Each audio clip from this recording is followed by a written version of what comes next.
Thanks, Mark. The feeling is mutual. Hi, everybody. Sending you blessings as we come to a close, as we come around the bend to the conclusion of Elul and prepare to begin this new year that is upon us. My name is Sam Feinsmith. I'm a member of the senior core faculty at IJS. And I'm calling in today from the land of the Council of the Three Fires, the Potawatomi, Ojibwe, and Odawa, which is currently known as Illinois. If you're comfortable doing so, I want to invite you to add your preferred gender pronouns to your name. It's a small gesture that can go a long way toward signaling to everybody on this call that they are welcome here in the fullness of their humanity. I also just want to thank in advance Andrew Schumann, who's running tech support, and also Jan Mahler, who's going to be blowing shofar for us.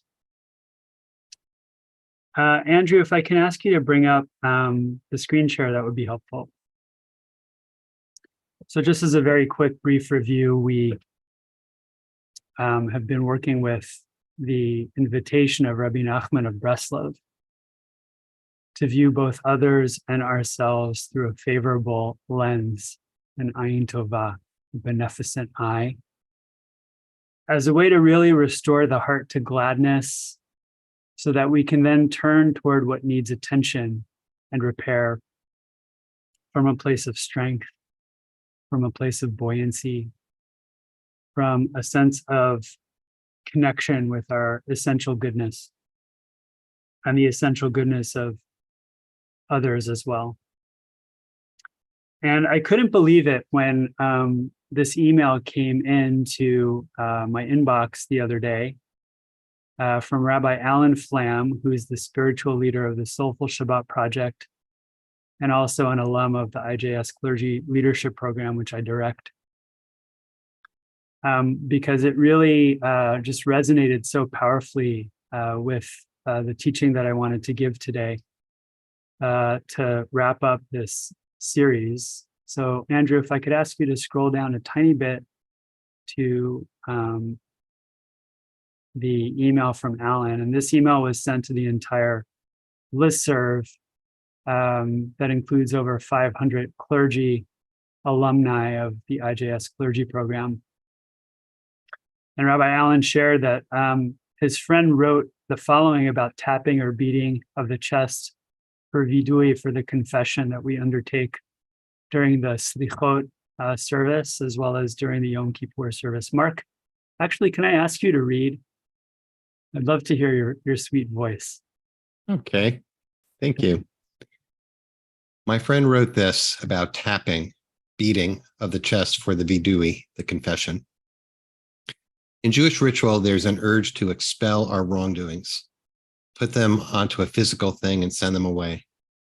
During Tashlich, we throw pieces of bread into moving water. Take these ugly parts of me downriver, take them away. Before Pesach, we burn our chametz. Take the parts of me that are small and stuck, transform them into smoke. Let the wind carry them away. In the Torah, it describes a Yom Kippur ritual of putting hands on a living goat, placing the sins of the people on its head, and expelling it into the wilderness. Take the worst parts of us and force them out into an empty space, nowhere near. Take them away. And I understand this urge. I've seen things I've done and felt that they are somehow separate from me, or that's what I hoped, that I could carve them out of myself, put them on an altar. Andrew, can you scroll down? And light a fire, compost them, whatever. I have felt incredibly far from myself at times, like I'm the wilderness or I'm the goat. I don't know. But either way, I have felt so far from me that I can look down and see myself as this tiny, troubled, trembling thing. It makes sense to want to send our mistakes far away from us, to detach from our worst selves.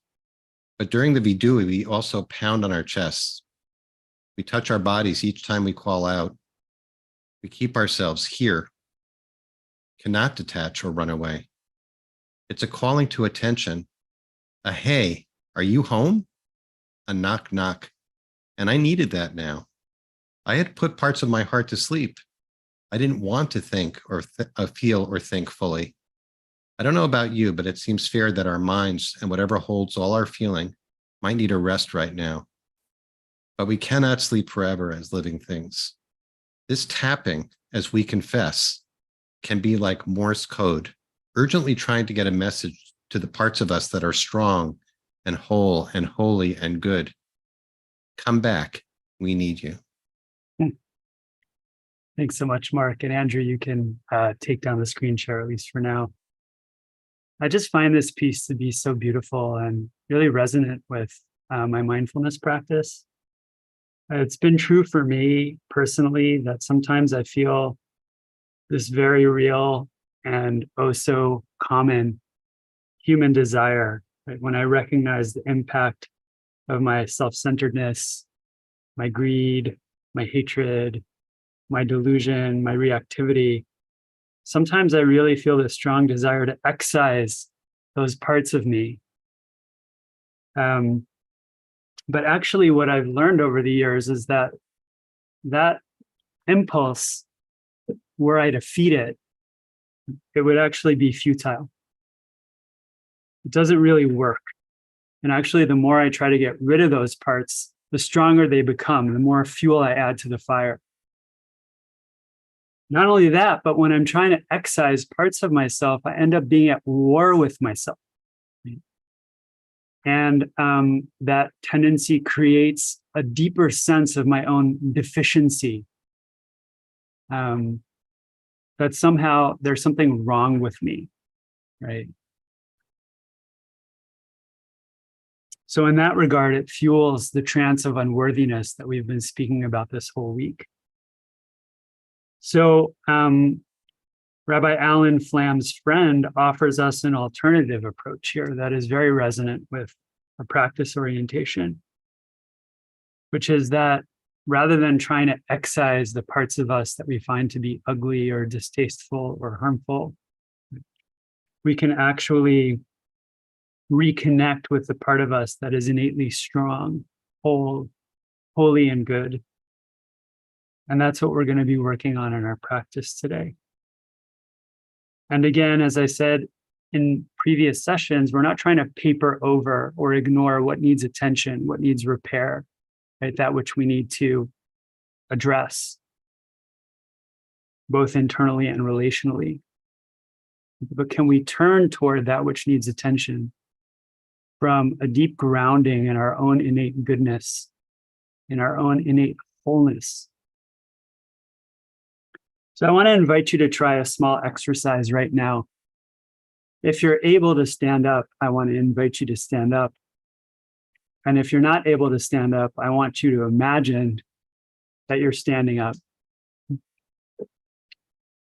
And what I want to invite you to do is to take one step closer to yourself. Try to take one step closer to yourself. And you can write into the chat right now. I see some of you are smiling, right? What did you discover? Is it possible to take one step closer to yourself or not? You can write into the chat with your observations.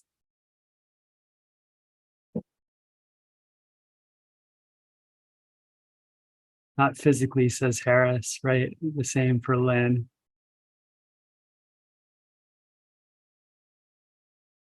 Not at all, from Linda. No place to go. I am there already, right? From Lester.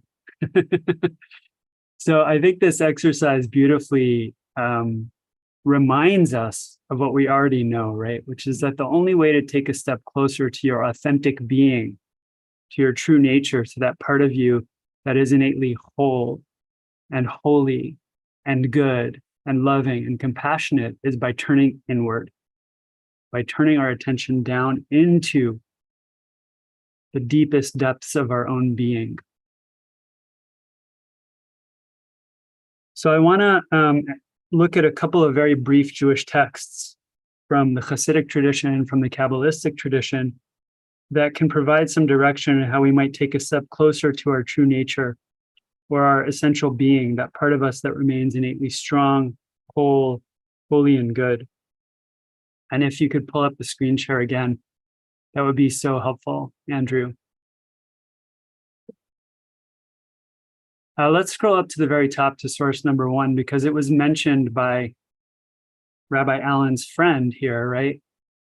In the Tashlich service, which some of us will participate in and enact on Sunday, because the first day of Rosh Hashanah is Shabbat, and we generally don't do Tashlich when Rosh Hashanah falls on Shabbat until the second day. We quote these verses from Micah chapter 7, which according to the rabbinic tradition are a restatement of God's 13 attributes of compassion. Who is like you, forgiving iniquity, remitting transgression, and desiring kindness? The author here, Micah, the prophet, is speaking of the divine, right? You will turn us back. There's that word, yashuv, teshuva. You will turn us back to compassion, conquering our iniquities, and hurling all our sins into the depths of the ocean, the depths of the ocean. You will give truth to Jacob, kindness to Abraham, as you promised on oath to our forefathers in days gone by. And Andrew, if I can ask you to scroll down a little bit. So one way that we might understand this ritual of Tashlich is exactly as Rabbi Allen's friend described it. We're symbolically taking our sins, our missteps, our misdeeds, the times that we've missed the mark, and we're throwing them into the water, trying to excise them from our being, hoping that the waters will somehow carry them away, cleanse away these parts of us. Andrew, I need you to scroll down, please, to the next page.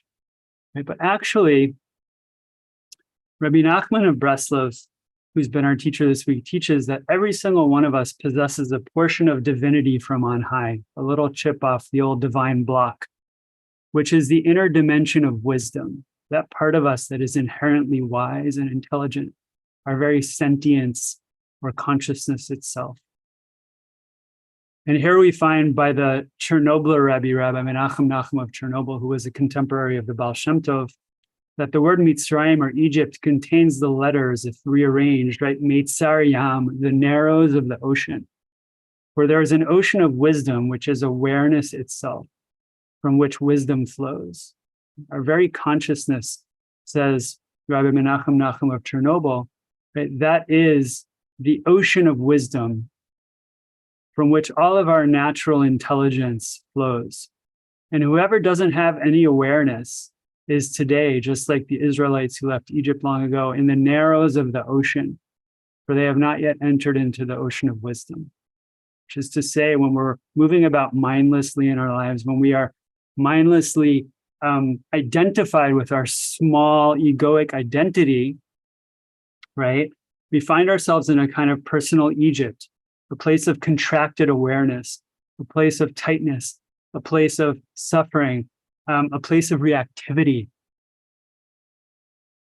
And it's as if we can be flooded, right, in those moments by the ocean of suffering and reactivity that takes over, right, that washes over us when we're in that place. But when we touch our consciousness, right, then we come into a different dimension of our being, which is an ocean of wisdom, an ocean of wisdom. And the Zohar on the next page, we're just going to touch on it real quickly without jumping into it too deeply, reminds us that when we can dive into that place within ourselves, right, then the attribute of deen, judgment, severity, and compassion can be transformed into the attribute of rachamim, of compassion and love. And that, in fact, is how the rabbis understand the whole move from Rosh Hashanah to Yom Kippur. We're trying to move ourselves and the divine from the attribute of deen, judgment, severity, and constriction to the attribute of rachamim, of compassion, of loving kindness. We can take down the screen share, Andrew. So what I want to invite us to do today is to really plunge into that ocean of wisdom, come out of the ocean of narrowness or constriction, right? And really plunge instead into the ocean of wisdom. And we'll do so by coming back to Rabbi Nachman's practice of recounting the kind acts that we've done, and then using those as a way to guide us back to our true nature, a place of limitless, innate compassion. So let's settle in.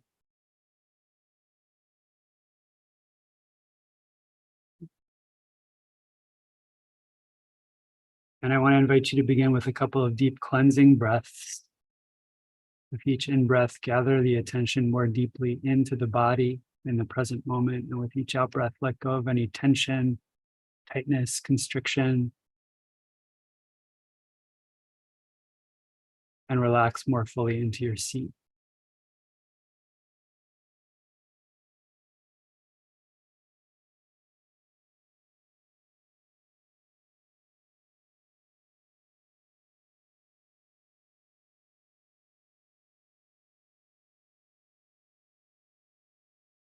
The eyes can be open or closed, whichever feels like it will resource you today and help you feel safe and regulated in your practice.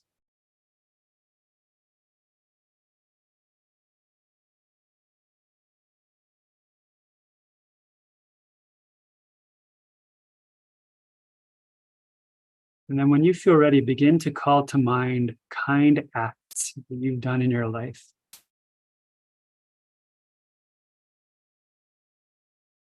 They can be small or large, doesn't really matter. But as you bring each kind act to mind, take a moment to really saturate your whole being in an awareness of what it feels like to touch in with your basic goodness. How does it feel in the body? How does it impact your heart? What kinds of thoughts arise, if any?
Perhaps as you call these points of goodness to mind and saturate your being in these memories,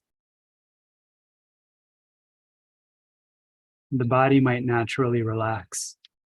The heart might naturally swell into joy or contentment or a sense of well-being. And the mind might become more radiant, spacious, open. If that hasn't happened, there's no problem. Just notice what you notice and feel what you feel.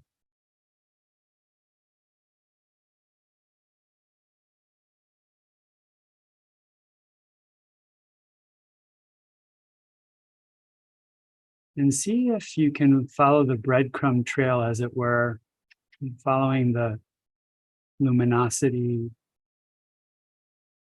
the well-being, the contentment, the ease, you can follow it back to its source by resting deeply in awareness itself. There's actually no need to do anything. There's nothing to get or acquire or achieve. You are innately conscious, innately aware. So see if you can just rest back into the arms of this awareness, this ocean of wisdom, of light, of goodness, of love. And just rest there for a couple minutes.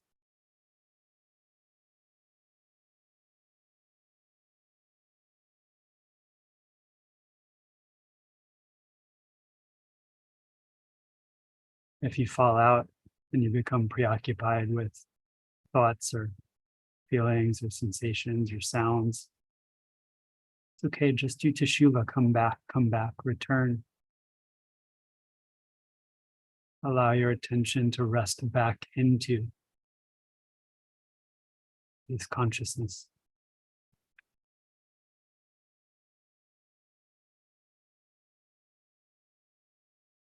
And see if you can sense the basic goodness, the basic okayness, the basic spaciousness and wholeness of this part of your being.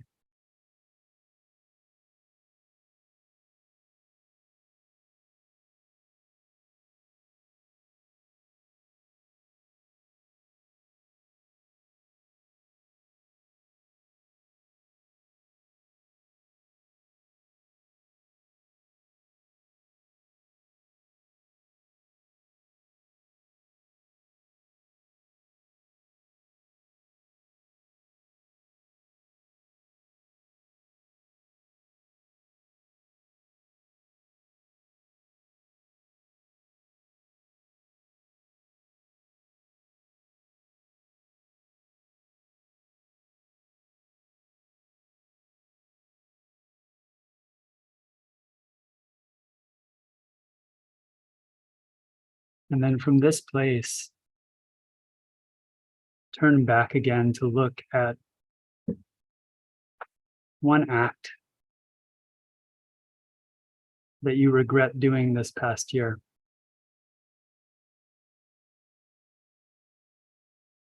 Rather than trying to relegate this act to the margins or repress it or get rid of it, see what happens if you just invite it warmly into the ocean of wisdom, into the waters of awareness.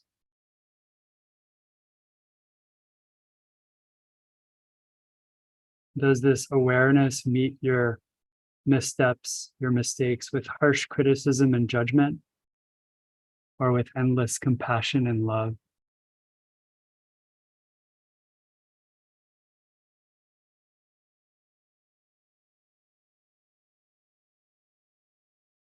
And what does it know about the causes and conditions that gave rise to your falling out of alignment with your true nature? And how you might come back into alignment?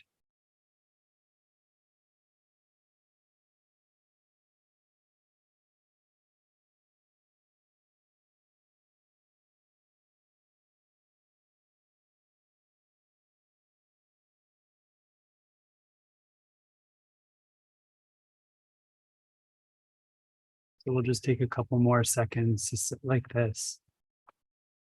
And then we'll invite Jan to blow the shofar. And when that happens, you do not need to come out of meditation. Instead, just observe what happens in body, heart, and mind as we hear this Jewish wake-up call to return to our own true nature.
whenever you're ready to.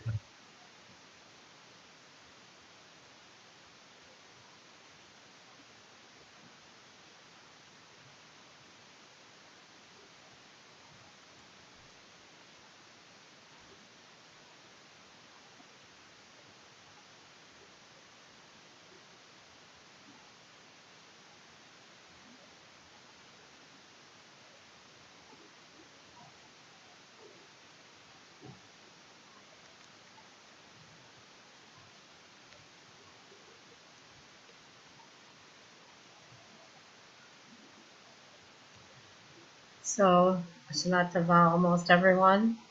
I just want to say one thing, and that is thank you, Sam, for helping us take a step towards ourselves, which maybe this tool also helps us to do.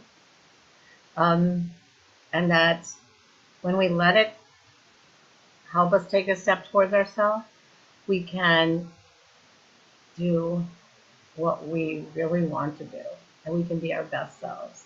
And so I wish that for all of us as we step into this new year.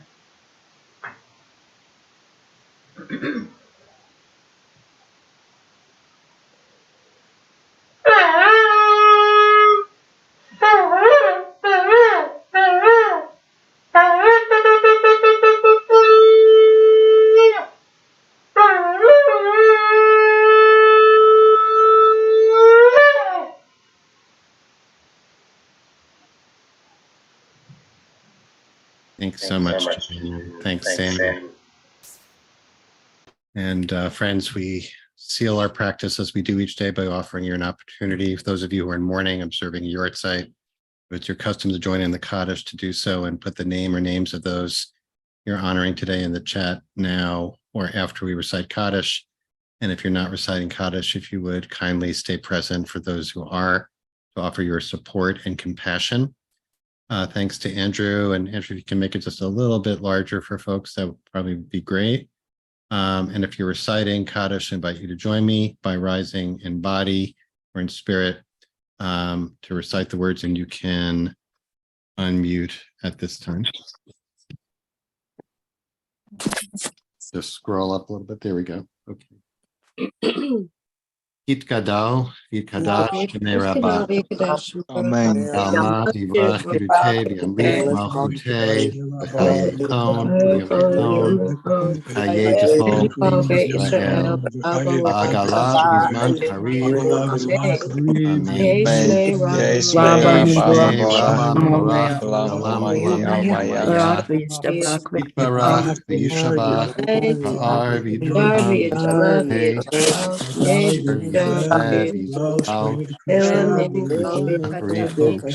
Tefillah min kol birchata shirata v'nechemata v'yiran ba'alma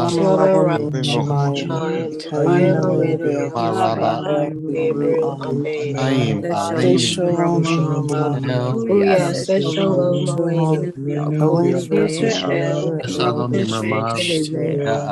Halam Enu Ya'kol Yisrael V'Ya'kol Yisrael Amen. Friends, thank you so much for joining us today. I want to thank our teacher for this whole week, Rabbi Sam Feinsmith, for just really extraordinary week of practice and teaching, and Cantor Jan Mahler for sounding the shofar for us today, and Andrew Schumann for holding our space, our tech space, with grace and skill, as always. Thank you, Andrew. Most of all, of course, thanks to each one of you for being here. Those of you who are leaving us now, I want to wish you a Shana Tova Umutuka, a sweet, healthy, peaceful 5784. And we will resume our practice for the new year on Monday. Led in practice on Monday by Rabbi Jenny Solomon. Looking forward to that. Just a couple of program notes, by the way. Just a reminder, we're not meeting live tomorrow, as I mentioned earlier, for those of you who may have missed it. As we get ready for Rosh Hashanah. Next Thursday and Friday, our meditations are co-sponsored with the Shomer Collective, which is devoted to educational work in the Jewish world around end-of-life issues. as we move towards Yom Kippur, both Thursday and Friday sits will be meditations on our own mortality. I'm really delighted that Karen Lizzie Shamash will be leading the sit on Thursday, and I'll be leading our sit next Friday, a week from tomorrow.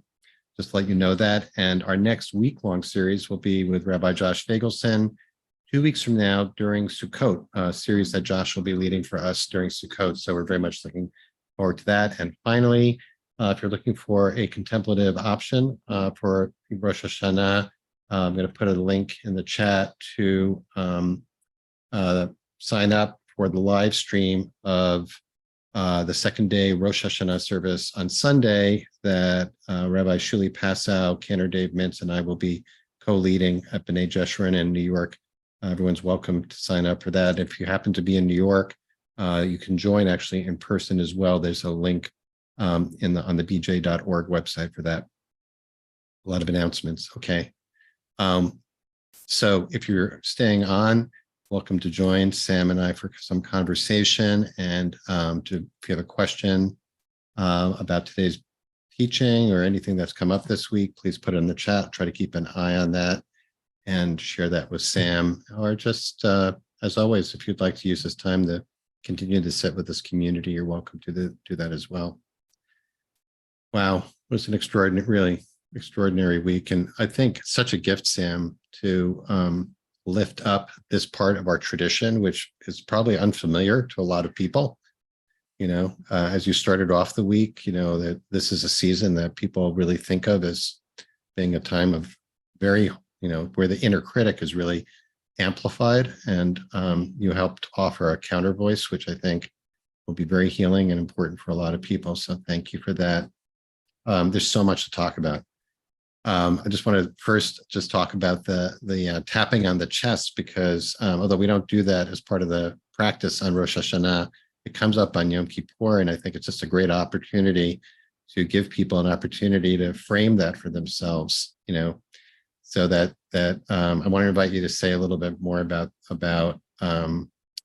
like how we might use that as a practice on Yom Kippur, if it in fact it is a practice, or you may have seen other people do it and feel like that's weird or that's uncomfortable or I don't like that. But it can be I think it has the potential, in keeping with your teaching, to be a very powerful practice. Do you want to add anything on that? Yeah, thanks. Just want to share a quick story. When I was a freshman in college, I had an opportunity to go study in yeshiva for winter break in Israel. And I had grown up in yeshiva day schools. And a lot of my friends from high school went to a particular yeshiva near Jerusalem.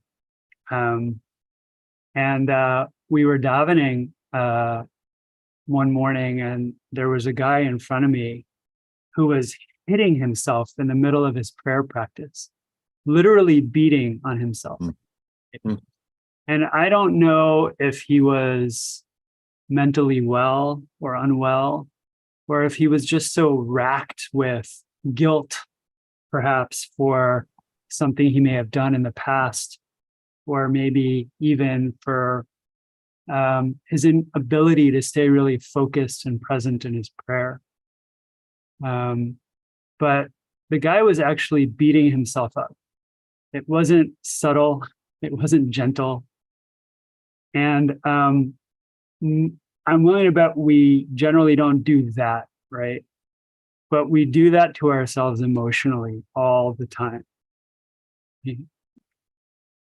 And we say things to ourselves reflexively, habitually, without even thinking about it, right? That we would never say to a friend or a child, right? Or someone that we deeply care about. You know, when I was growing up, the activity of beating on my chest, right, was really one that smacked of this kind of attempt to beat the heart into submission, as it were.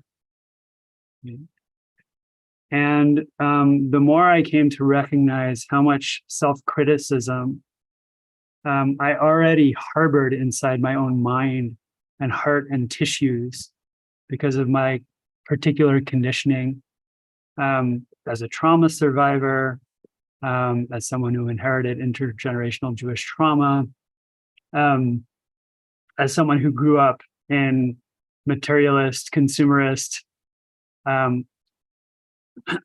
growth-minded America, right? The more I realized that I didn't want to be in relationship with the ritual in that way. And so there was a time when I stopped doing that altogether. Over time, I came into a different kind of relationship with it. And I started, instead of beating my chest, massaging my heart, you know. And I've come into an understanding of the ritual as a way of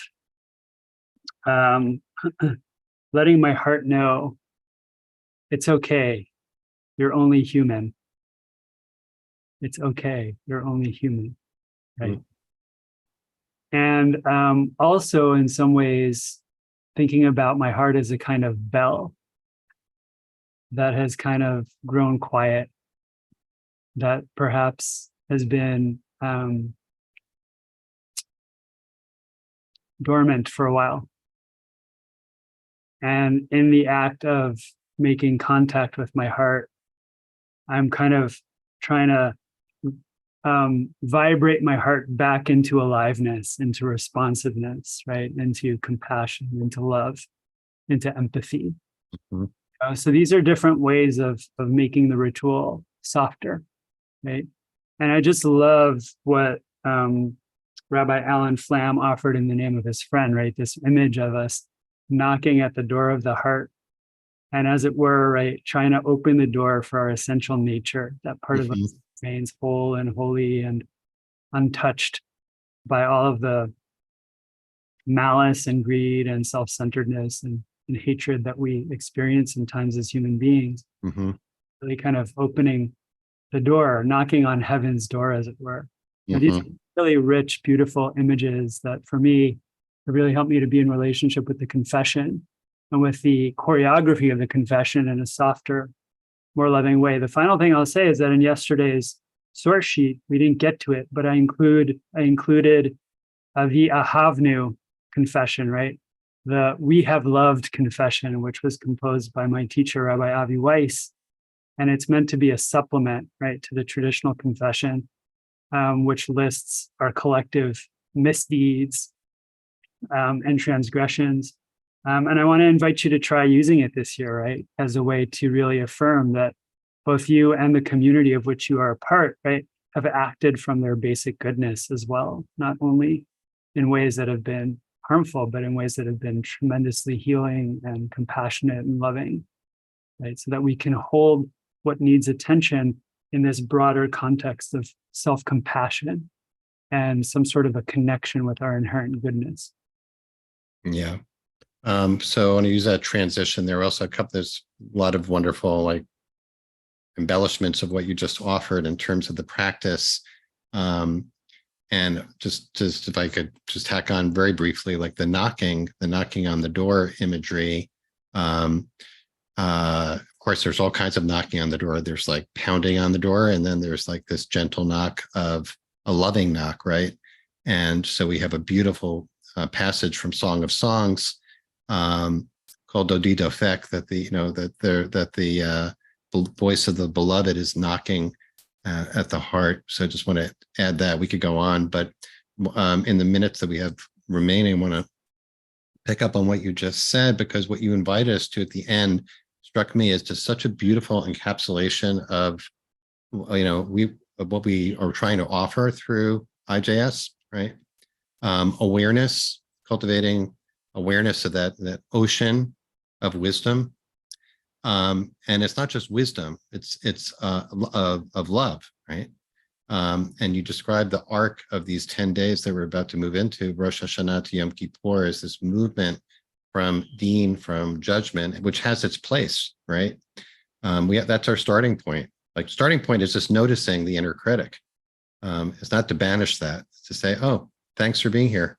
That reminds me, I need to go somewhere right now. I need to move towards that compassion. So I want, and this is less of a question, just kind of a restatement, I think, of what you were saying at the end. Invite you to embellish this if you want in a minute, or, the minute or so we have left, which is to subsume our awareness of the ways in which we have acted out of alignment with our, that essentially good self, right? Within the context of goodness, which is like in one framework, in one context, to have the quote, what usually is translated as sin, but which, as we know, the Hebrew word chet means really meaning out of alignment, right? Like missing the mark, so that we can become better aligned in the year ahead.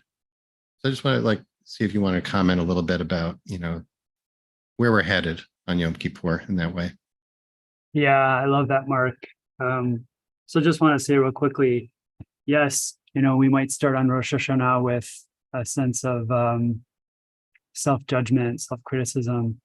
That may be our starting point. I also just want to distinguish clearly between judgmentalism or judgment and judiciousness, right? Because both of those are encapsulated in the Hebrew word din. We speak of Rosh Hashanah as Yom Hadin, the day of judgment.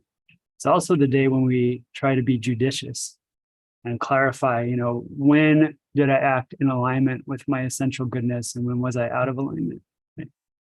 And we also kind of stand on the lookout for any harsh judgmentalism that we bring to ourselves and to others, right? And we try to hold that lovingly, but not believe the story, right? Recognize that we're much more than any harmful act that we've done. And hopefully then the work, that leads over to Yom Kippur, it supports us to continue to align with our essential goodness and cultivate that kind of self-compassion, But as I often say, and I realize we really need to end that, we have these intensive periods of the year when we focus on specific spiritual dynamics and certain kind of lenses through which to view the spiritual life in a very intense and immersive way. But actually, our tradition teaches that teshuvah is something we should be doing every single day, right? And there are actually Jews all over the world who recite confession every single day after the Amidah. The question is, how do we position ourselves in relationship with the practice of teshuvah so that ultimately it can be a practice in self-compassion, right? And a practice that really supports us to take concrete steps to grow and repair what needs repair, without falling into the sense of, I'm no good, I'm not good enough, I screwed up, I'm never going to get this right, and so on and so forth. So I'll just say, this practice that we've been working on is something that I really want to invite you to take into the rest of the year with you. Mm-hmm. Let's, I just put an exclamation point on that to say that, I essentially think that's what we do here every day. We are practicing that exactly in this mindfulness meditation practice. So we are also blessed to have this community devoted to that and to be so enriched by beautiful teachings like this week, Sam. So thank you on behalf of everyone here for that. And we'll end here. We're a little bit over time. Just want to, of course, wish everyone a Shana Tova, Mtuka, good and sweet year. May the there's a phrase, there's a custom of saying, may the curses of the last year end and the blessings of the new year begin. Certainly, may that be the case for us, for all beings, and for our planet in 5784. So, Shana Tova, everyone. Much love, many blessings. Many blessings. Shana Tova.